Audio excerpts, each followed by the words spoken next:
Welcome to the Academic Writing Amplified podcast. On this podcast, we believe that the culture of academia needs to change radically. Women and non-binary people are revolutionizing academia within institutions that were not built for us.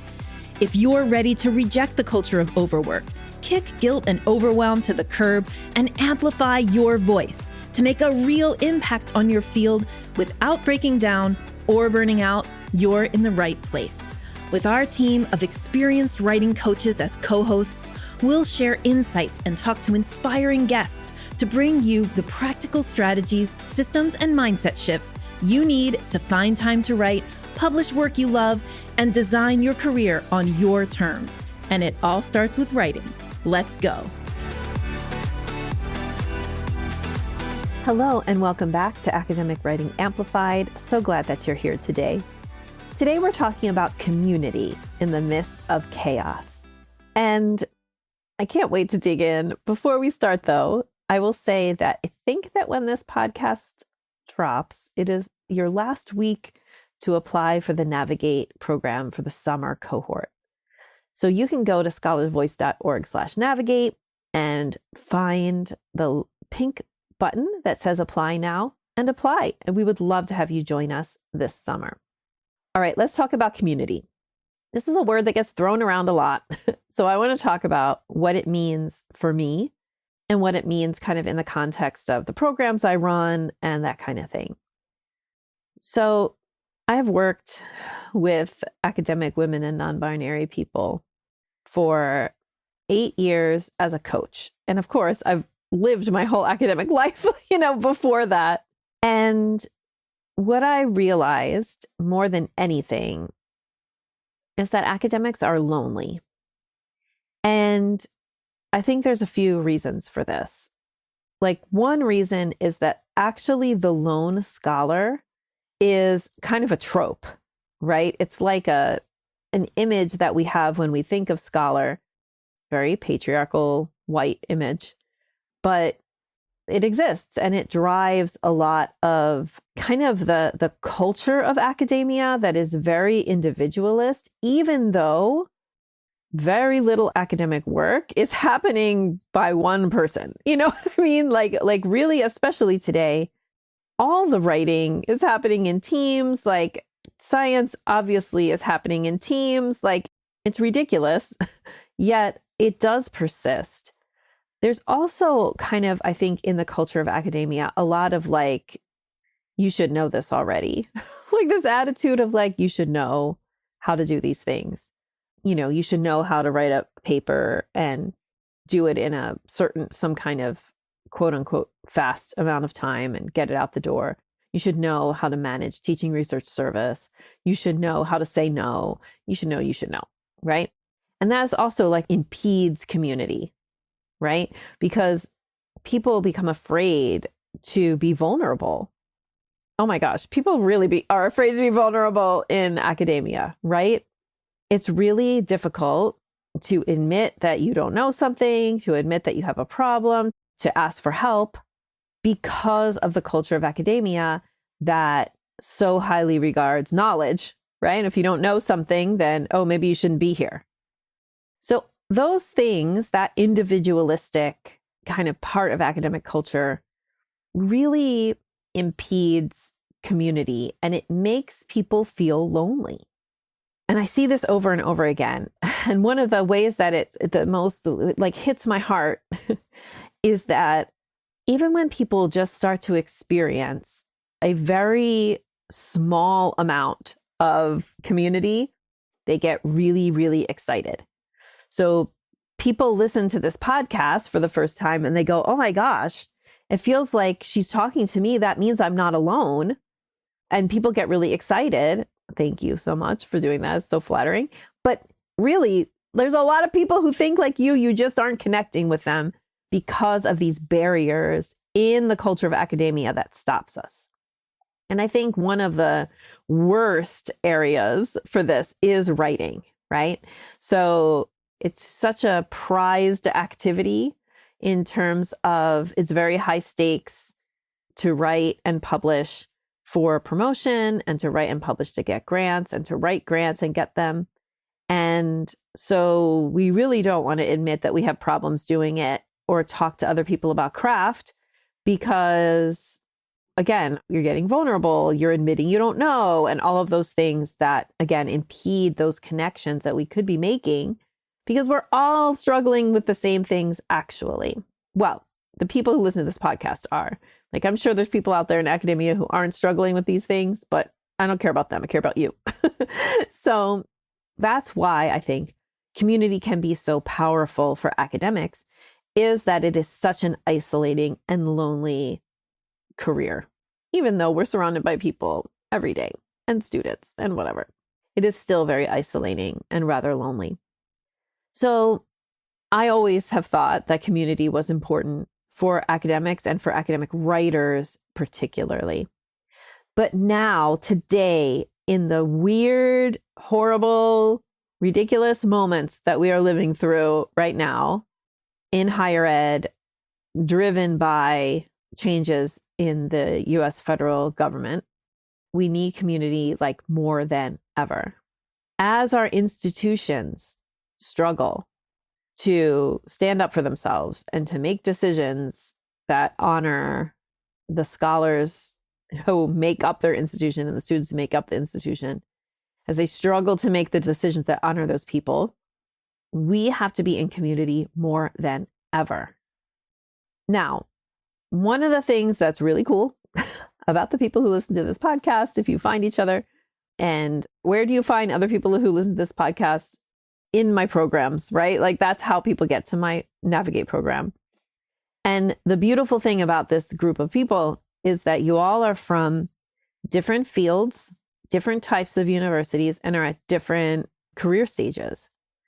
That diversity, besides, of course, racial, ethnic, identity types of diversities, which we also, I hope, are like, we tend to attract a really racially diverse group, diversity in terms of sexual orientation and, different identities. Those three, the diversity of career stage, type of institution, and field, are kinds of diversities that are hard to get inside the silo of your institution. Because when you are interacting with people in your same field, but different career stages, there's always like a power thing at play. And then also when you're interacting with people in different disciplines and fields, but you don't have common ground set up to go into the relationship, it also can feel judgy or feel like, what is that thing that you do? Or you know what I mean? Like, there's like less connection. But in my communities, inside my Navigate program, the connection is about the vulnerability of, I don't know what to do. And I'm allowed to say it. Like, I don't know how to get all these papers out. I don't know how to hold on to my writing time. I don't know how to manage my writing projects. We're all here because we don't know. And that vulnerability helps to make connection. And that connection is so, so powerful, especially for academics who tend to be very lonely. So what I want, actually the big message of this podcast today is those connections are the things that are going to get us through difficult times, always, but especially now. So there is power and agency in creating community inside of academia where you can share, be vulnerable, and work out problems together in the face of these really ridiculous, trying times. So how do you do that? Well, what I suggest is intentionally trying to create situations or maybe events where the vulnerability is like accepted, where the vulnerability is the baseline, where everybody's like understands that there's stuff they don't know or that there's problems that they have. You know what I mean? Like where the entry point into the relationship has vulnerability built into it. So a lot of my clients like are organize writing days on their campus or meetups to write together, because even just that acknowledges like we can write in community. We don't have to pretend that we're all easily holding on to our writing time. No, like let's have an event. Let's have a meetup.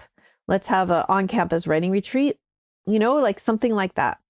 And these things do not have to be expensive, and they don't have to be formal, and they probably shouldn't be put on by your institution.